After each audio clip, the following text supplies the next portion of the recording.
बिस्मिल्लाहिर्रहमानिर्रहीम। अस्सलाम वालेकुम टू डियर स्टूडेंट्स। लास्ट जो पोर्शन था ज्योमेट्रिकल आइसोमरिज्म का, वो उसकी रिकॉर्डिंग लेकर मैं आप लोगों के सामने मौजूद हूँ। ज्योमेट्रिकल आइसोमर्स जो है वो स्टीरियो आइसोमर्स के टाइप्स हैं। अब थोड़ा सा आपको आइडिया ना दे दूँ पहले ये स्टीरियो आइसोमर्स वगैरह के हवाले से। मैं अगर आप लोगों से ये कहूँ कि स्टीरियो आइसोमरिज्म क्या था, स्टीरियो आइसोमरिज्म, सबसे पहले तो आप लोगों ने याद रख लेना है कि स्टीरियो आइसोमर्स जो है दो कैटेगरीज में शामिल किए जाते हैं, एक ज्योमेट्रिकल आइसोमर्स के अंदर और दूसरा ऑप्टिकल आइसोमर्स के अंदर। मेजर यही दो टाइप्स है, वैसे और कैटेगरीज भी हैं लेकिन हम लोगों ने अपने सिलेबस के अंदर ही रहना, ऑप्टिकल और ज्योमेट्रिकल। ये जो ज्योमेट्रिकल आइसोमर्स होते हैं इनको बाज़ दफ़ा कॉन्फिगरेशनल आइसोमर्स भी कहते हैं। Configurational isomers, configurational isomers, configurational isomers भी कहते हैं। अब होता क्या है, अगर रेस्ट्रिक्टेड रोटेशन हो अराउंड ए डबल बॉन्ड तो वो ज्योमेट्रिकल आइसोमर्स कहलाते हैं। ठीक है, ऐसे आइसोमर जिनमें रेस्ट्रिक्टेड रोटेशन होती है, रेस्ट्रिक्टेड बॉन्ड रोटेशन, तो रेस्ट्रिक्टेड बॉन्ड रोटेशन के साथ होते हैं ये हमारे पास ज्योमेट्रिकल। और अगर नो लिख दो, नो रेस्ट्रिक्टेड बॉन्ड रोटेशन, या लिख दिया जाए फ्री रोटेशन, ठीक है, तो फिर कहलाते हैं ऑप्टिकल। ज्योमेट्रिकल में रेस्ट्रिक्टेड बॉन्ड रोटेशन होगी, अभी मैं बता दूंगा कि इसके लिए क्या क्या कंडीशंस रिक्वायर्ड है। उसके बाद ऑप्टिकल में ऐसी कोई रेस्ट्रिक्टेड बॉन्ड रोटेशन वाली कंडीशन नहीं होती। अगली बात, ऑप्टिकल में हमारे पास काफ़ी ज़्यादा कैटेगरीज होती हैं जिसमें आप लोगों को बताया जाएगा कि कायरल सेंटर्स मौजूद हों तो हमारे पास क्या क्या कहलाते हैं। तो बेटा उसके अंदर एनेंशियोमर्स आएंगे। एनेंशियोमर्स की जो आइसोमर्स एक दूसरे के मिरर इमेजेस होते हैं। एनेंशियोमर्स मैं आपको जाके अल्काइल हैलाइड्स में डिटेल में बताऊंगा, अभी यहाँ पे कोई डिटेल डिस्कस एज सच नहीं करूँगा। उसके अलावा हम लोग जो है वो डायस्टीरियोमर्स के बारे में पढ़ेंगे, जो एनेंशियोमर्स नहीं होते, डायस्टीरियोमर्स। तो ये डायस्टीरियोमर्स और एनेंशियोमर्स जो है वो ऑप्टिकल आइसोमर्स के टाइप्स है। ये जब आएंगे तब आपको थोड़ा सा डिटेल में इसके बारे में बता दूंगा। अभी क्योंकि हम लोग यूएचएस के सिलेबस में क्लियरली पढ़ के आए हैं कि ज्योमेट्रिकल आइसोमर्स की डिटेल पढ़नी है, जिनको कॉन्फिगरेशनल आइसोमर्स भी कहते हैं, जिनके अंदर रिस्ट्रिक्टेड बॉन्ड रोटेशन होती है। और ये बॉन्ड रोटेशन रिस्ट्रिक्टेड कहाँ पे होती है इसके बारे में मैं आपको बता दूं। सबसे पहले ज्योमेट्रिकल आइसोमर्स की आपने कंडीशंस याद रख लेनी है। कंडीशंस ये बड़ी ज़रूरी है। कंडीशंस में सबसे पहली कंडीशन तो आपको लिखी हुई नज़र आ रही होगी, रेस्ट्रिक्टेड रोटेशन। और बेटे याद रख लीजिए हमेशा सिंगल बॉन्ड के गिर्द फ्री रोटेशन होती है, डबल बॉन्ड के गिर्द जो रेस्ट्रिक्टेड रोटेशन होती है। भी मैं आपको समझाता हूँ रेस्ट्रिक्टेड रोटेशन, और याद रख लीजिएगा restricted rotation is around double bond होती है, अराउंड डबल बॉन्ड होती है। ये देखो सिंगल बॉन्ड जो है, सिग्मा बॉन्ड जो है लीनियर ओवरलैप से बना होता है। ये मेरे दाएं हाथ वाला कार्बन, ये मेरे बाएं हाथ वाला कार्बन, इनके जो ग्रुप्स हैं ना, इस कार्बन का मन किया ये तुम लोगों की तरफ रोटेट करे, इसका मन किया ये तुम लोगों से ऑपोजिट साइड पर रोटेट करे। तो ये देखो, ये आप लोग इस वक्त देख सकते हो हर कार्बन अपनी मन मौजी कर रहा है और फ्री रोटेट हो रहा है, ट्विस्टिंग हो रही है। ये आप लोगों के सामने मॉलिक्यूल्स की फ्री रोटेशन मैंने बता दी। तो सिंगल बॉन्ड के गिर्द फ्री रोटेशन मुमकिन है क्योंकि ये लीनियर ओवरलैपिंग से बनता है। अब आगे डबल बॉन्ड, पैरेलल ओवरलैप करके पाई बॉन्ड बनता है। डबल बॉन्ड आप लोगों के सामने मैंने बना दिया। ये जो इस वक्त आप लोगों के सामने मैंने डबल बॉन्ड बनाया, ये एक बहुत बड़ी इंडिकेशन है कि अब इस कार्बन का मन किया मैं तुम लोगों की तरफ आऊं, लेकिन साथ वाले ने कहा तुम्हारे और मेरे दरमियान डबल रिश्ता बन चुका है, अब तुम अकेली नहीं जाओगी, मैं भी तुम्हारे साथ जाऊंगा। वो कहती चलो आओ चले, चलो चले, चलो चले, वापस वापस वापस वापस, चलो चले, चलो चले, वापस वापस वापस वापस। तो जब डबल बॉन्ड बन चुके होते हैं तो रेस्ट्रिक्टेड रोटेशन हो चुकी होती है। रेस्ट्रिक्टेड रोटेशन का मतलब ये होता है कि अब ये कार्बन अपनी मर्जी से इधर नहीं आ सकता, ये कार्बन अपनी मर्जी से इधर नहीं आ सकता। इन कार्बन एटम्स की मर्जी डबल बॉन्ड के आने पर खत्म हो जाती है, फिर ये इकट्ठे ही मूव करेंगे। यानी कि देखिए पूरा मॉलिक्यूल इकट्ठा ही मूव कर रहा होगा, ये नहीं है कि ये कार्बन अलग से ट्विस्ट हो जाए, ये कार्बन अलग से ट्विस्ट हो जाए। तो ऐसी मूवमेंट जब इकट्ठी मॉलिक्यूल की होगी तो जो ग्रुप जहां पे लगा होगा वहीं पे लगा रहेगा। अगर सिंगल बॉन्ड होता है तो आपको पता है वो फ्री रोटेशन हो जाती है। थोड़ी देर पहले ये थंब ऊपर था, फ्री रोटेशन होकर के ये चीची ऊपर आ जाएगी, ठीक है, अंगूठा नीचे और चीची ऊपर। तो बेटा अगर डबल बॉन्ड बन जाएगा तो डबल बॉन्ड बनने पर ये चीची ऊपर की ऊपर ही रहेगी, जब तक बॉन्ड तोड़ोगे नहीं तब तक ये चीची नीचे नहीं आ सकती। तो इसको कहते हैं रेस्ट्रिक्टेड रोटेशन, और ये अराउंड डबल बॉन्ड होती है। नंबर 1 कंडीशन समझ आ गई होगी। Number 2, carbon must have two different atoms या groups. A carbon must have two different atoms or groups. Different atoms or groups. एक कार्बन के पास डिफरेंट एटम्स या ग्रुप्स होने चाहिए। ठीक है, क्या मतलब? ये देखो, ये डबल बॉन्ड बनाए हुए कार्बन एटम्स के, मैं एक पे टिक लगा दूंगा, एक पे क्रॉस लगा दूंगा, यहाँ पे हाइड्रोजन लगा दें, हाइड्रोजन लगा दें, इधर क्लोरीन लगा दें, क्लोरीन लगा दें। ये कार्बन के साथ दो एक जैसे एटम्स लग गए, ये कभी भी सिस ट्रांस नहीं शो कर सकता। आप देखो कौन कर सकता है, क्लोरीन हाइड्रोजन, क्लोरीन हाइड्रोजन। देखिए एक कार्बन के साथ दो डिफरेंट लगने चाहिए। तीसरी कंडीशन भी बड़ी इंपॉर्टेंट है कि जो साथ साथ जुड़े हुए एडजेसेंट कार्बन है, दे मस्ट हैव सिमिलर या सेम ग्रुप्स। तो ये भी एक शर्त है। Adjacent carbons, adjacent carbons must have same or similar groups। अब ये सेम और सिमिलर ग्रुप्स का क्या चक्कर है, इसको भी आपको पिक्चर के साथ थोड़ा सा जो है वो शो करता हूँ। एक या न्यू स्लाइड चाहिए होगी, बल्कि 2 न्यू स्लाइड्स चाहिए होंगी। तो अगर आप लोगों की इजाज़त हो तो मैं यहाँ पे न्यू स्लाइड ऐड कर देता हूँ। एक कर दी, दूसरी भी कर दी, पहली को ओपन किया और here comes the new slide. Okay, अब देखें कि कार्बन डबल बॉन्ड कार्बन, तीसरी कंडीशन को आपके साथ शेयर करने लगा। तो मैं यहाँ पे लगा देता हूँ आप लोगों के सामने एक चिड़िया। वैसे मैंने बच्चों को जिस एग्जाम्पल से सिखाया था उसी से सिखा देता हूँ। चिड़िया लगा दिया, इधर हाथी लगा दिया, ठीक है, इधर मैंने खोता लगा दिया, और इधर आप लोगों में से किसी को लगा देता हूँ। श्योर, इसको लगाऊं?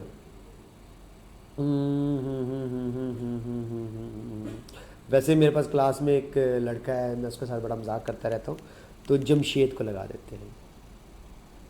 ठीक है जी, तो वैसे क्लास में भी मैंने एग्जांपल दी थी, आप लोगों को भी दे देता हूँ। अब आप लोग देखें कि एडजेसेंट कार्बन एटम्स के साथ एक चिड़िया, एक हाथी, एक खोता और एक जमशेद। नो डाउट क्लास में लड़कों ने कहा कि सर जमशेद के साथ खोते को खड़ा करना खोते की तौहीन है। हरगिज़ ऐसा नहीं है। बट देखिए दोनों दो डिफरेंट चीज़ें हैं। हाँ, सेम हो सकती है अगर वाकई इंसान खोते से भी गया गुजरा हो, लेकिन आप लोगों के सामने ये बिल्कुल डिफरेंट चीज़ें हैं। ठीक है, तो मैं अगर आप लोगों के सामने ये डिफरेंट बता रहा हूँ तो बेटा ये कंडीशंस को फुलफिल नहीं कर रहा। क्या मतलब? मिलते जुलते लगा दिए जाएं तो फिर काम चलेगा। नहीं जी, इधर हाथी लगा हुआ है तो इधर गेंडा लगा दिया जाए। ठीक है जी, मुकाबला है हाथी और गेंडे का, बिल्कुल। इसी तरह यहाँ पे अगर चिड़िया लगाई है तो यहाँ पे मैं तोता लगा देता हूँ। अब देखें, तोता और चिड़िया परिंदे हैं जैसे हैं, गेंडा और हाथी जुस्से में जानवर हैं। अब इस वक्त गेंडे हाथी एक तरफ है, चिड़िया तोता एक तरफ है, तो ये हमारे पास क्या हो सकता था? अब यहाँ पे आप मुझे बताओ, आप खोते को ऊपर और चिड़िया को नीचे करके कैसे कंपैरिजन कर सकते हो कि हैवियर एक तरफ या लाइटर एक तरफ? ठीक है, मिलते जुलते एटम्स या ग्रुप्स होने चाहिए एडजेसेंट कार्बन एटम्स के साथ। ये सिस कैसे बनेगा कि आप लोग यहाँ पर देखो तो परिंदे एक तरफ और बड़े बड़े मोटे मोटे जानवर एक तरफ। इसका ट्रांस कैसे बनाओगे? देखो इसका ट्रांस बनाने लगा। तोता ऊपर ले जाओ और चिड़िया इधर ही रहने दो। ये ऊपर हाथी साहब भी मौजूद हैं और ये इधर गेंडा आ गया। अब आप लोग देखो कि आपको तोता और चिड़िया ऑपोजिट डायरेक्शन में नजर आ रहे हैं। गैंडा और हाथी भी ऑपोजिट डायरेक्शन में नजर है, पहले सेम साइड पर थे, अब ऑपोजिट साइड पर चले गए इस डबल बॉन्ड की। तो जब ऑपोजिट साइड पर एक जैसे ग्रुप्स होते हैं तो वो क्या होता है, ट्रांस। जब सेम साइड पर एक जैसे ग्रुप्स होते हैं तो वो क्या होता है, सिस। उम्मीद है आपको बात समझ आ गई होगी। अब मैं आप लोगों के साथ एग्जांपल्स तय करता हूँ। अब ज़रा देखिएगा, कुछ थोड़े से एटम्स वाले एग्जांपल्स भी शेयर हो जाएं। एक लगा देते हैं कार्बोक्सिलिक ग्रुप, एक लगा देते हैं मिथाइल ग्रुप, एक लगा देते हैं हम लोग यहाँ पे क्लोरीन, और एक लगा देते हैं साइनाइड। अब इनके अंदर देखें तो आप लोगों को चारों ग्रुप से बिल्कुल डिफरेंट अजीबोगरीब किस्म के नज़र आ रहे हैं, इनके अंदर कोई सिमिलैरिटी नहीं है। तो मैं कहूँगा इसके लिए ज़रा डिफ़िकल्ट हो जाएगा सिस ट्रांस को आइडेंटिफाई करना। तो 3 कंडीशंस बोली थी आपके सामने। Restricted rotation, carbon must have two different and adjacent must have same और सिमिलर। अब बच्चे कहते हैं सर थोड़ा सा सिमिलर की तरफ चले, तो मैं एग्जांपल्स आप लोगों के साथ अभी शेयर कर देता हूँ। आइए ज़रा 1 बाय 1 करके कुछ एग्जांपल्स शेयर हो जाएं। जिस तरह देखें आप लोगों के सामने, अगर मैं हैलोजेंस लगाता हूँ, फ्लोरीन, क्लोरीन, ब्रोमीन और आयोडीन। अब आप लोगों को पता होना चाहिए कि सिस क्या होता है और ट्रांस क्या होता है। नाम से जाहिर है सिस में सिमिलर ग्रुप्स या सेम ग्रुप्स सेम साइड पर होंगे। Similar groups on same side of double bond, similar groups on same side, तो ये होगा सिस। इधर हम लोग क्या कहेंगे कि डिसिमिलर ग्रुप्स या similar groups on opposite sides, ऐसे भी कह सकते हैं आप। Similar groups on opposite side, similar groups on opposite side, तो ये हमारे पास क्या आ जाएगा, ट्रांस और सिस। अब देखो डबल बॉन्ड बना हुआ है, बिल्कुल बना हुआ है। ये फ्लोरीन 19 मैस के साथ है, क्लोरीन 35.5 मैस के साथ है। इसका तकरीबन यूँ समझ लो कोई 81 के करीब है, इसका 127 के करीब मैस है। तो हम लोगों ने क्या किया, लाइटर हैलोजेंस एक तरफ कर दिए, हैवियर हैलोजेंस एक तरफ कर दिए। एक जैसे है ना हैलोजन, सेम कैटेगरी के हैं, ये कहलाएगा इसका सिस। अब इसका ट्रांस कैसा होगा ये उसको भी देखते हैं। फ्लोरीन, ब्रोमीन को वैसे रहने दो, क्लोरीन नीचे कर दो, आयोडीन ऊपर कर दो, ये देखो। अब जरा देखें, आपके पास सिमिलर ग्रुप्स ऑपोजिट साइड पे चले गए। क्या मतलब, ये लाइटर था 19 वाला, ये लाइटर था 35.5 वाला, ये ऑपोजिट साइड्स पे चले गए। इधर देखो 127 वाला हैवियर और 81 वाला हैवियर भी ऑपोजिट साइड्स पे चले गए। तो सिमिलर ग्रुप्स अगर ऑपोजिट साइड्स पे हो तो वो ट्रांस होता है, सिमिलर ग्रुप्स अगर सेम साइड पे हो तो वो सिस होता है। और ये आप लोगों ने लॉन्गिट्यूडनल सेक्शन करना, वर्टिकल सेक्शन नहीं करना डबल बॉन्ड के साथ। लो जी, ये बात अगर आप लोगों को समझ आ गई, आप लोगों को मैंने ये सिस ट्रांस ज्योमेट्रिकल आइसोमर्स या उधर ट्रांजिशन एलिमेंट्स में भी पढ़ा चुका हूँ, तो ये आप लोगों के लिए आपको नई चीज़ नहीं होनी चाहिए। आइए चंद एक एग्जांपल्स की बात करते हैं। रिस्ट्रिक्टेड रोटेशन का मैंने जिक्र कर दिया है कि अगर डबल बॉन्ड होगा रिस्ट्रिक्टेड रोटेशन होगी, जब तक बॉन्ड नहीं तोड़ोगे तब तक ये मॉलिक्यूल का ट्विस्ट होने वाला कोई सीन नहीं है। कंडीशंस भी आप लोगों को मैंने बता दी कि डबल बॉन्ड के साथ फ्री रोटेट नहीं हो सकता। Side wise overlap P orbital की पोजीशंस ऑफ अटैचमेंट को क्या कर देती है, फिक्स कर देती है। Presence of site of restricted rotation like A double bond और ए रिंग स्ट्रक्चर। अब रिंग वाली एग्जांपल्स हमारे ऐसे सिलेबस बनेंगे, लेकिन हम उसको यहाँ पे डिस्कस भी नहीं करेंगे। 2 groups attach to the same carbon must be different. 2 adjacent carbon having double bond must have similar groups attach to them, ये कंडीशन हो चुकी है। In cis form similar groups lie on the same side, while trans form similar groups lies on the opposite side. ये सारी बातें तय कर चुका हूँ। Similar groups on same side, similar groups on opposite sides. आप लोगों के सामने सिस और ट्रांस आइसोमर्स की प्रॉपर्टीज का भी एक छोटा सा कंपैरिजन कर लूँ ताकि ये बात भी खत्म हो जाए। सिस आइसोमर पोलर होते हैं, ट्रांस आइसोमर नॉन पोलर होते हैं। ये बात एक अच्छे तरीके से ज़हन में रख लीजिएगा। Why I am saying them polar and why I am saying them non polar. आइए ज़रा इसका फैसला ज़रा डायपोल मोमेंट से करवाते हैं। तो बेटा याद रख लीजिएगा, इनका डायपोल मोमेंट नॉट जीरो यानी कि ग्रेटर देन जीरो होता है, ठीक है। डायपोल मोमेंट नॉट जीरो, और इनका डायपोल मोमेंट क्या होता है, जीरो। क्यों जीरो होता है, आइए ज़रा इस छोटी सी एक एग्जाम्पल से समझे जो हम लोगों ने थोड़ी देर पहले यहाँ पर लिखी थी। Where that example is, chlorine वाली एग्जाम्पल किधर गए भाई,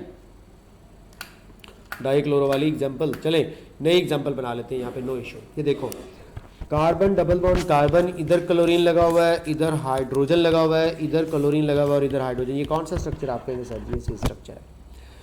इसके बाद ट्रांस स्ट्रक्चर के ऊपर बारी आती है। क्लोरीन, क्लोरीन, हाइड्रोजन हाइड्रोजन, ये था ट्रांस, ये था सिस। क्लोरीन हाई इलेक्ट्रोनेगेटिव एटम है, इलेक्ट्रॉन डेंसिटी अपनी तरफ विड्रॉ करेगा। ये देखो सेम साइड पे होने की वजह से सिस वाले एक दूसरे के इफेक्ट को कैंसिल नहीं करेंगे बल्कि रीइंफोर्स करेंगे, जिसके रिजल्ट में इनका dipole moment greater than zero होगा। ट्रांस में देखो तगड़े ग्रुप ऑपोजिट साइड्स पे चले गए, ये देखो ये इस डायरेक्शन में इलेक्ट्रॉन डेंसिटी को विड्रॉ कर रहा है, ये इसके ऑपोजिट डायरेक्शन में इलेक्ट्रॉन डेंसिटी को विड्रॉ कर रहा है। दो हैवी इलेक्ट्रोनेगेटिविटी वाले जब एक दूसरे के ऑपोजिट डायरेक्शन में लगे होंगे तो एक दूसरे के इफेक्ट को क्या कर देंगे, कैंसिल कर देंगे। इफेक्ट कैंसिलेशन की वजह से इनका डायपोल मोमेंट क्या होगा, जीरो। ये देखिए हमारे पास ये सिस 2 ब्यूटीन है, दोनों अल्काइल ग्रुप सेम साइड पे लगे हुए हैं। ट्रांस 2 ब्यूटीन में ऑपोजिट साइड पे लगे हैं तो ऑपोजिट साइड में एक दूसरे के इफेक्ट को क्या कर सकते हैं, कैंसिल कर सकते हैं। मैलिक एसिड फ्यूमेरिक एसिड पिछले साल 2019 के पेपर में भी आया है। ये हमारे पास सिस 2 ब्यूटीन डायोइक एसिड को कहते हैं, ठीक है, सिस 2 ब्यूटेन डाइओइक एसिड को कहते हैं। और ये ट्रांस वाला जो है ये एक ही फॉर्मूला है इनका, लेकिन इनका स्ट्रक्चर फॉर्मूला दिख रहे हैं। ये ट्रांस 2 ब्यूटेन जो है वो डाइओइक एसिड है। तो बेटे इनके फ्यूमेरिक एसिड और मैलिक एसिड के अंदर भी सिस ट्रांस आइसोमर्स एग्जिस्ट कर रहे हैं। ये बात आप लोगों को मैंने दी बता। अब देखें डायपोल मोमेंट वाला चक्कर खत्म हो गया। अब आप लोग फैसला करें, जिनका dipole moment greater than zero होता है वो क्या होते हैं, पोलर, और जिनका जीरो होता है वो क्या होते हैं, नॉन पोलर। बॉइलिंग पॉइंट्स किसके ज्यादा होने चाहिए, of course high boiling point हमेशा पोलर स्पीशीज के होते हैं, लो बॉइलिंग पॉइंट हमेशा नॉन पोलर स्पीशीज के होते हैं जिनके जीरो है। लाइक पेट्रोल नॉन पोलर है, वाटर पोलर है, पेट्रोल का बॉइलिंग पॉइंट ज्यादा और ऑफ कोर्स इनका कम। अगर बॉइलिंग पॉइंट हाई है तो मैं यहाँ पे लिख दूँ फिर लो वेपर प्रेशर, और इधर हाई वेपर प्रेशर। बिल्कुल ऑपोजिट बात पढ़ने लगे हैं। बॉइलिंग पॉइंट तो हाई है लेकिन मेल्टिंग पॉइंट्स लो है क्योंकि इनके अंदर क्लोज पैकिंग नहीं हो पाती। But generally boiling point high हो तो मेल्टिंग पॉइंट्स भी हाई होते हैं।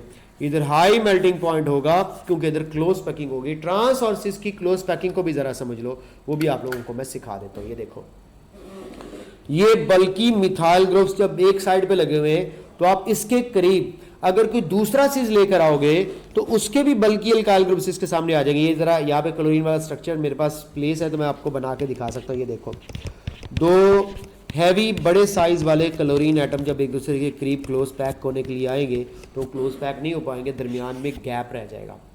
अगर ट्रांस स्ट्रक्चर है तो ये देखो ट्रांस स्ट्रक्चर घुमा के इस तरह लाई जा सकती है या नहीं, बिल्कुल लाई जा सकती है कि हाइड्रोजन और क्लोरीन तो इनके दरमियान जो गैप होगा वो रिलेटिवली कम होगा। ये क्लोज पैक्ड हो सकते हैं, ये क्लोज पैक नहीं हो सकते, कांट बी क्लोज्ड पैक्ड। तो इसमें क्लोज पैकिंग का चक्कर होता है। ट्रांस में ऑपोजिट डायरेक्शन होती है, क्लोज पैकिंग हो जाती है, जबकि सिस में सेम डायरेक्शन में होने की वजह से क्लोज पैकिंग वाला कोई सिनेरियो नहीं होता। तो ये रही आप लोगों के पास एक और इंपॉर्टेंट बात। यार एक और बात भी ना डिस्कस कर दूं, मैंने एक जगह पे पढ़ा था कि सिस और ट्रांस में सिमेट्रिकल कौन होता है और अनसिमेट्रिकल कौन होता है। अब आप खुद फैसला करें। बल्कि ग्रुप जब एक साइड पे होंगे तो मॉलिक्यूल यूं झुका हुआ होगा, तो ये हमारे पास सिमेट्रिकल है अनसिमेट्रिकल। अनसिमेट्रिकल सिमेट्री क्या होगी, बड़े बड़े ग्रुप्स दोनों साइड पे भेज दो ताकि वो बैलेंस हो जाए। क्या हो जाए, बैलेंस। ये जरा देखिएगा मिथाइल ग्रुप जब दोनों सेम साइड पे होंगे तो ये अनसिमेट्रिकल होगा, अनसिमेट्रिकल। और जब ये ऑपोजिट साइड पे चले जाएंगे एक दूसरे को बैलेंस कर रहे होंगे तो फिर ये हमारे पास क्या होगा, सिमेट्रिकल होगा। तो ये भी एक बड़ा मजेदार पॉइंट था। ये देखिएगा ये दोनों क्लोरीन एक साइड पे आपने कर दिए, दोनों हाइड्रोजन एक साइड पे कर दिए, यहाँ पे बिल्कुल भी जो है वो टग ऑफ वॉर नहीं हो सकती क्योंकि आपने हैवियर एक तरफ मोटे मोटे लगा दिए, लाइटर एक तरफ लगा दिए। ये सिमेट्रिकल अनसिमेट्रिकल, अनसिमेट्रिकल। आप एक तरफ अगर हैवी रख रहे हो तो दूसरी तरफ भी हैवी रखो। देखो इधर अगर लाइटर है इधर ऑपोजिट भी लाइटर है, इधर अगर हैवियर है तो उधर भी हैवियर है, तो बैलेंस हुआ है। बैलेंस के साथ सिमेट्रिकल होता है और जब बैलेंस ना हो तो अनसिमेट्रिकल होता है। देखो कार्बोक्सिल ग्रुप सेम साइड पे, अनसिमेट्रिकल ऑपोजिट साइड पे आ जाए, बैलेंस कर रहे हो तो क्या होगा, सिमेट्रिकल स्ट्रक्चर। तो ये ऑपोजिट साइड बैलेंसिंग की बेस पर सिमेट्री आती है। फिर बेटा कह दे कि cis are unsymmetrical and trans are symmetrical. लो जी ये बात डन हो चुकी है, अच्छे तरीके से इसको ज़हन में रखिएगा। आइए कुछ एग्जांपल्स पढ़ लें। 2 ब्यूटीन 2 पेंटीन, ये देखिएगा हमारे पास पहली कंडीशन पूरी हो रही है बेटे, डबल बॉन्ड मौजूद है, कंडीशन नंबर 1 स्टार लगा देता हूँ। कंडीशन नंबर 2 पूरी हो रही है कि कार्बन के साथ 2 डिफरेंट ग्रुप्स लगे हुए हैं, और कंडीशन नंबर 3 भी पूरी हो रही है कि दोनों मिथाइल ग्रुप एक जैसे ग्रुप्स हैं, जो कि आप लोगों के पास अगर एक साइड पे लगे होंगे तो सिस, और अगर ऑपोजिट साइड पे लगे तो ट्रांस। इस तरह 2 पेंटीन में देखें, मिथाइल और इथाइल में पहले बता चुका हूँ सिमिलर ग्रुप से, एक जैसे ग्रुप से, एक ही खानदान से ताल्लुक रख रहे हैं, तो सेम साइड पे पड़े होंगे, सिस ऑपोजिट साइड पे चले जाएंगे तो ट्रांस। इसी तरह 1 ब्रोमो 2 क्लोरो प्रोपेन, ये प्रोपेन नहीं है प्रोपीन, क्या ये शो कर सकती है? आइए ज़रा आप लोगों के साथ इसको भी जो है वो शेयर कर लिया जाए कि यहाँ पे मिथाइल ग्रुप होना चाहिए अगर आप प्रोपीन बनाना चाहते हैं। 1 ब्रोमो 2 क्लोरो प्रोपीन, लो जी ये 1 ब्रोमो 2 क्लोरो प्रोपीन का स्ट्रक्चर मैंने बना दिया, यहाँ पे मैं मिथाइल ग्रुप लगा रहा हूँ। अब देखो, अब आप लोग फैसला कर रहे हैं जब दोनों हैलोजन एक साइड पर लगे हुए तो इस स्ट्रक्चर को क्या कहेंगे? सिस कहेंगे, ठीक है जी। और जब दोनों हैलोजन्स ऑपोजिट साइड पे चले गए और मिथाइल और हाइड्रोजन ऑपोजिट साइड पे चले गए तो ये हमारे पास क्या होगा? ट्रांस। देखो मिलते जुलते एक ही खानदान के लगे। अगर इधर ब्रोमीन लगी हुई है और इधर मैं कार्बोक्सिलिक ग्रुप लगा देता तो फिर मामला मुश्किल हो जाना, फिर यहाँ पे सिमिलर वाला चक्कर खत्म हो जाता, समझ गए? तो ये हमारे पास सिस स्ट्रक्चर है, तो ये हमारे पास क्या है? ट्रांस। पेपर में इसी तरह का क्वेश्चन आएगा, कौन से शो करेगा, कौन से ट्रांस शो करेगा, कौन से ट्रांस शो नहीं करेगा। कंडीशन याद रखिएगा, रिस्ट्रिक्टेड रोटेशन डबल बॉन्ड होना चाहिए, कार्बन के साथ 2 डिफरेंट और एडजेसेंट कार्बन के साथ सिमिलर ग्रुप्स लगे हो तो सिस ट्रांस आइसोमेरिज्म शो होता है।